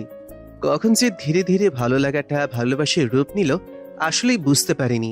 প্রায় মেয়েটাকে চিঠিও পাঠাতাম। এতটা সময় চুপ করে স্বপ্ন শুনছিল ওরও। চোখের কোণে কিছুটা জল জমেছে। একটা মানুষ তাকে কতটা ভালোবাসে, অথচ সে জানতোই না তার কাছে প্রায় অপরিচিত কারো কাছ থেকে চিঠি আসতো। চট্টগ্রামে ক্যাম্পিং করার সময়ও নীল ডাকঘরে তার নামে কয়েকটা চিঠি এসেছিল। ওরও কিছু না বলে ফোনটা কেটে দিল। মেয়েরা আসলেই বেশ অদ্ভুত, অল্পতেই বেশ আবেগে জড়িয়ে পড়ে। এখন তার সেই চিঠিগুলো সব খুলে দেখার সময়, কারো মায়ায় জড়ানোর সময়। অন্তরা রাতের খাবার শেষে মাথা ব্যথার ওষুধটা খেয়ে নিল। এবার ঢাকা গিয়ে বড় একজন ডাক্তার দেখাতেই হবে। দিন দিন যন্ত্রণাটা বেশি বেড়ে যাচ্ছে। নামাজ আদায় করে এসে শুয়ে পড়লো। এদিকে জেরিন এখনই সব লেহেঙ্গা জুয়েলারি রেডি করে রাখছে। কালকেই গায়ে হলুদ বলে কথা, সাজতে হবে সুন্দর করে, যেন ডাক্তার সাহেব হার্ট অ্যাটাক করে নিজেই পেশেন্ট হয়ে যান। এদিকে ফারহান পুকুর পাড়ে একা একা দাঁড়িয়ে ভাবছে আর গান শুনছে। আজরুর গায়ে হলুদ। সকাল থেকে বাড়িতে নানান আয়োজন করা হচ্ছে। এখন সময় রাত 8টা। বাড়ির পিছনের বাগানের পাশে বড় করে প্যান্ডেল সাজানো। একটা ছোট মঞ্চে ওরু হলুদ শাড়ি পরে চুপ করে বসে আছে। সবাই বক্স বাজাচ্ছে, নাচ গান করছে। ছেলে বাড়ি থেকে কয়েকজন হলুদ নিয়ে এসেছে মেয়ের জন্য। অন্তরা একপাশে চুপ করে দাঁড়িয়ে আছে। গায়ে তার গোল্ডেন কালার লেহেঙ্গা, হাত ভর্তি হলুদ চুড়ি, কানে ঝুমকা, মাথায় একপাশে একটা টায়রা, তবে মুখে তেমন একটা মেকআপ নেই। এত সাজ, এত আনন্দের মাঝেও অন্তরা ভালো লাগছে না। কেন যেন খুব খারাপ লাগছে তার। বারবার মনে হচ্ছে কিছু একটা খারাপ হতে চলেছে। ফারহান একটা গোল্ডেন কালারের পাঞ্জাবি পরে একটা টেবিলের পাশে দাঁড়িয়ে আছে। ওইদিকে বরপক্ষ থেকে আসা কয়েকজন মেয়ে শায়ানকে ঘিরে ধরেছে। বেচারার সাথে সেলফি তোলা থেকে শুরু করে একের পর এক প্রশ্ন করে বিরক্ত করে ফেলছে। ফারহান দাঁড়িয়ে দাঁড়িয়ে দেখছে আর ভাবছে শায়ানকে কি তার সাহায্য করা উচিত। আরে বেয়াই সাহেব, লাড্ডু তো খেলেনি না, নেন আমি নিজ হাতে খাইয়ে দিচ্ছি। একটা চিকন করে মেয়ে শায়ানের সামনে লাড্ডু এনে কথাগুলো বলল। ওই মেয়েটা শায়ানকে খুব জ্বালাতন করছে। শায়ানের ইচ্ছে করছে কষিয়ে একটা থাপ্পড় মেরে রাতটা কমাতে, কিন্তু পারছেও না। ওইদিকে আরিয়ান আর জেরিন দুজনে আইলোনারে নয়া দামান গানটাতে নাচতে শুরু করে দিয়েছে। তোর বউ ডাকছে আর তুই এখানে বসে আছিস? ফারহানের কথা শুনে সব মেয়েরা শায়ানকে ছেড়ে ফারহানের দিকে তাকায়। শায়ানও ওর মুখে কথাটা শুনে হাঁ হয়ে যায়। ওর আবার বউ আসলো কোথা থেকে? পরক্ষণে বুঝতে পেরে নিজেও তাল মিলিয়ে বলতে থাকে, আরে আমি তো ভুলেই গিয়েছি, বউটা আমার আবার রাগ করবে এখন না গেলে। আচ্ছা গাইস, আমি যাচ্ছি। একটা মেয়ের সাথে সাথে বলে উঠলো, সায়ান চৌধুরী বিয়ে করেছে, অথচ মিডিয়ার কোনো নিউজ বানালো না। শায়ান শান্ত গলায় উত্তর দিল, আমি বারণ করেছিলাম কিছুদিন পর জানাবো, এখন তবে আসি। এই কথা বলেই শায়ান ফারহানের হাত টানতে টানতে স্টেজ থেকে দৌড়ে নিয়ে এলো। বাঁচালি আমায়, থ্যাঙ্কস। এত ন্যাকামি করতে হবে না। আচ্ছা আমরা কি আগের মতো বিএফএফ হতে পারি না? আর কতদিন রাগ করে থাকবি আমার উপর? আমিও ভেবেছি তোর উপর আর রাগ করে থেকে লাভ নেই। কি সত্যি? তোর উপর রাগ করে থাকার মূল কারণ ছিল সেদিন গানের কম্পিটিশনে তুই আমার লেখা গান আমার অনুমতি ছাড়াই গেয়েছিলি আর ফার্স্টও হয়েছিলি, যার কারণে আজ তোর এত নাম ডাক। কিন্তু সেলিব্রিটিদের জীবনেও যে খুব জ্বালা তোকে দেখে হাড়ে হাড়ে টের পাচ্ছি। নিজের পার্সোনাল স্পেস বলতে কিছু থাকে না। ধন্যবাদ, আমি সত্যিই মন থেকে এতদিন খুব অনুতপ্ত ছিলাম। তবে আমার একটা কথা রাখবি। বলো কি? অন্তরার থেকে দূরে থাকবি। শায়ান বুঝলো ফারহান কেন কথা বলেছে। সে যে অন্তরার প্রতি দুর্বল হচ্ছে সেটা ফারহানের পছন্দ না। হয়তো ফারহান নিজের অজান্তেই অন্তরাকে ভালোবেসে ফেলেছে। শায়ান এখন আর চায় না একটা মেয়ের জন্য তাদের বন্ধুত্বটা আবার খারাপ হোক। সে না হয় গোপনে সর্বদা ভালোবেসে যাবে। সবার ভালোবাসা পূর্ণতা পেতে নেই। আমরা প্রত্যেকেই হয়তো কারো ভালোবাসার গল্পে তৃতীয় ব্যক্তি হয়ে থাকতে চাই না। কি রে, কিছু বলছিস না যে? তোর কথা মেনে নিলাম। পরের দিন সকালে আজও একটা লাল বেনারসি পরেছে, পায়ে আলতা, দুহাত ভর্তি মেহেদি, গয়নাও কম পড়েনি। দেখতে পুরো লাল টুকটুকে বউয়ের মতোই লাগছে। জেরিন একটা সুন্দর গোল জামা পরেছে আর অন্তরা পরেছে সেই ব্রাইডাল গাউনটা, যাতে করে ওকে দেখতে খুব সুন্দর লাগছে। সবাই অপেক্ষা করছে বর কখন আসবে। অন্তরা অনেক খুঁজে একটা মাল্টিফ্ল্যাগ পেল। নিজের হেয়ার ড্রায়ারের তারটা কারেন্টের সাথে সংযোগ দিয়ে চুলগুলো শুকাতে যাবে, তখনই কারো কথা শুনে থেমে গেল। ফারহান পেছন থেকে বলছে, কি মাখো চুলে, এত ঘ্রাণ কেন? অন্তরা ফারহানের দিকে তাকিয়ে ভ্রুকুচকে বলে, মানে? ফারহানের দরজার সাথে হেলান দিয়ে দাঁড়িয়ে বলে, সত্যি বললাম, নেশা ভরা ঘ্রাণ আছে। আপনার মনের ভুল হয়তো, মেয়েদের চুলে আলাদা কোনো গ্রাম থাকে না। তাহলে গল্পকার উপন্যাসিকরা যে বলে সেটা আলাদা ব্যাপার। আমরা যে মানুষটাকে ভালোবাসি তার সব কিছুই আমাদের ভালো লাগতে শুরু করে, মনে হয় সে সবার থেকে আলাদা। সেক্ষেত্রে চুলের গ্রাণ পাওয়া অস্বাভাবিক কিছু না। ফারহান আর কিছু না বলে আগের ন্যায় হেলান দিয়ে দাঁড়িয়ে অন্তরাকে দেখতে থাকে। মেয়েটাও হয়তো ওর মনের অবস্থা কিছুটা আন্দাজ করতে পারছে, নাকি শুধু এমনিতেই বলল। মেয়েটা তো চায় সেই চিঠি পাঠানো ব্যক্তিটা নিজে এসে সামনে দাঁড়িয়ে তাকে ভালোবাসার কথাটা বলুক। ফারহানের খুব করে ইচ্ছে করছে এই চুলগুলোতে মাথা ডুবিয়ে মনের কথা বলে দিতে। মনে হচ্ছে এখন না বলে সব হারিয়ে যাবে। পরেই আবার ভাবলো, সামনে তো অনেক সময় আছে, এত তাড়াহুড়ো করার কিছু নেই। এই অনুষ্ঠানের ঝামেলাটা একবার শেষ করে শহরে ফিরুক, এক মুঠো কাঠগোলাপ হাতে নিয়ে সামনে দাঁড়াবে ও। নিজের মনে থাকা প্রতিটা কথা ওকে বলবে। আর যে তর্স হয়েছে না, একদমই না। একটা বড় চা বাগানের পাশে একটা সরু রাস্তা, দুপাশে গাছগাছালিতে ভরপুর। রাস্তার এক পাশ দিয়ে হেঁটে যাচ্ছে অন্তরা। একা একা বিয়ে বাড়ির অনুষ্ঠান শেষে বিকালে ঘুরতে এসেছে অন্তরা।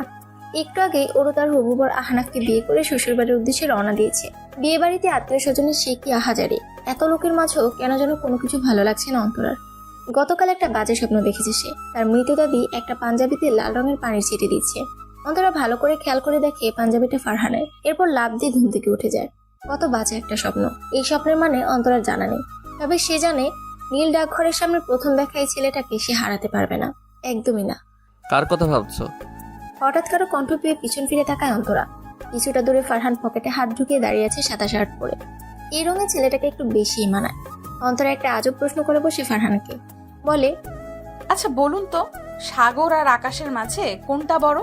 কেন? আকাশ।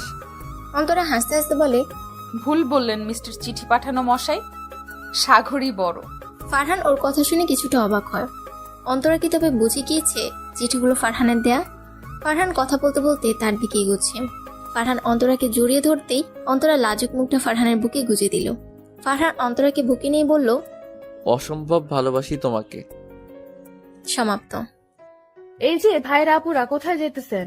ভিডিও দেখেই চলে যাবেন সেটা তো হবে না, আমাদের চ্যানেলটা সাবস্ক্রাইব করতে হবে তো।